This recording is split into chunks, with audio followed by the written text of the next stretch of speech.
உலக மக்கள் அனைவரும் சுகமான செல்வம் இல்லை வீணாக அல்லாஹ் சிலருக்கு அதிகமான செல்வத்தை அளித்துள்ளார், சிலருக்கு குறைவாக அளித்துள்ளார். உண்ணவும் உடுக்கவும் கூட இல்லாத சிலர் மிகவும் ஏழையாக இருக்கின்றனர். பணக்கார் நிறைய செல்வம் இருக்கின்றன, அதில் ஏழைகளும் பங்குண்டு. அது அமானிதமாக அச்செல்வம் நல்லா பிடித்துள்ளார். நம் தேவை போக மீதுள்ள செல்வத்தை கொண்டு மக்களை தேடி செல்ல வேண்டும், அதில் குறைகளை பார்க்க வேண்டும். இந்த கடனை செல்வத்தாருக்கு ஏழை மக்களுக்கு மனமாற உதவினார்கள்.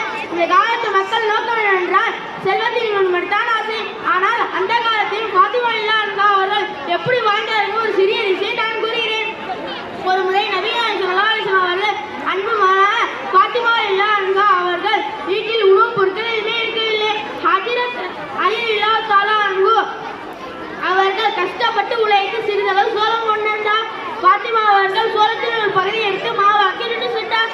பிறகு உண்பதற்காக உட்கார்ந்தார். அப்போது வாசலில் குரல் கேட்டது, அம்மா நான் ஒரு அனாதை, மிகவும் பசியோருக்கு என்று யாசித்து நான் ஒரு ஏழை, மிகவும் பசியோருக்கு என்று யாசித்து நின்றார். அவருக்கு அந்த ரொட்டி முழுவதும் கொடுத்துவிட்டு அனுப்பிவிட்டு இரண்டாவது எடுத்து மாவாக்கி நின்றுச்சார். பிறகு உண்பதற்காக உட்கார்ந்தார்.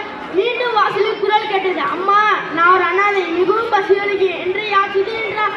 அவருக்கு இரண்டாவது சுட்டு ரொட்டியும் அனாதைக்கு கொடுத்துவிட்டு அனுப்பிவிட்டு மூன்றாவது சுட்டு ரொட்டி முழுவதும் கொடுத்து மூன்றாவது சுட்டு மாவாக்கி சுட்டார். பிறகு உண்பதற்காக உட்கார்ந்தார். அப்போது வாசலில் குரல் மீண்டும் வாசலில் குரல் கேட்டது, அம்மா நான் ஒரு கைதி, மிகவும் பசியோருக்கு என்று யாசித்து நின்றார். அவளுக்கு மூன்றாவது சுட்டு முழுவதும் கொடுத்துவிட்டு அன்றைய முழுவதையும் பட்னியோடு இருந்தார். அல்லாஹ்வுக்கு இந்த நற்செய்தி மிகவும் பிடித்துவிட்டது. அது குறித்து ஒரு திருமலை வசனம் வருகிறது. அன்றைய அல்லாஹ்வின் மீதுள்ள அன்பு காரணமாக ஏழைகளுக்கு, அனாதைகளுக்கு, சிறப்பட்டவர்களுக்கு உணவளித்து வந்தார். எந்த பெண்மையை அல்லாஹ்வே புகழ்கின்றானோ அவரை விட சிறந்தவர் வேற யாரும்